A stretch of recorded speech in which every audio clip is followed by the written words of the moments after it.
বিলের উপরে যিনি আজকের কথা রাখলেন, ও মুসলমান মনে রাখবেন একটা ঈমান এই এলাকার ওই মহল্লার সুপ্রিম বিচারের ক্ষমতা রাখে।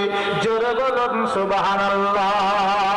সৌদিয়াতুল আরাবিয়া যান, সৌদিয়াতুল আরাবিয়াতে যিনি বক্তব্য, যিনি আপনার ইমাম যিনি আছেন, মক্কাতুল মুকাররমার যিনি ইমাম, কাবা শরীফের যিনি ইমাম, তিনার বক্তব্যের উপরে তিনি রায় দিলে দোষীরা আপনার সাজা পায়, তিনি রায় দিলে মাথা কতল করা হয়, তিনি রায় দিলে সাজা হয়। এটা হচ্ছে সুপ্রিম বিচার, ইমামের বিচার, যিনি ন্যায় পরায়ণ বিচার হবে।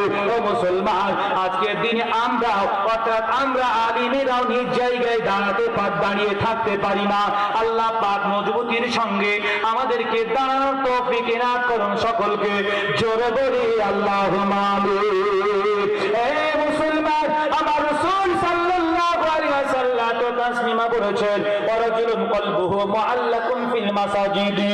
ওই ব্যক্তি যারা মসজিদে আমরা নামাজ পড়ে আসলাম, এশার নামাজ পড়লেন মসজিদে, যারা মসজিদে এশার নামাজ পড়ার পরে নিয়াত করেছে মাওলা ৮টার সময় এশার জামাত হলো, ফজরের জামাতটা যদি ৫:৪ হয়, আয় আল্লাহ তুমি আমাকে জাগ্রত করে দিও যাতে করে আমি ফজরের নামাজটা জামাতের সঙ্গে পড়তে পারি।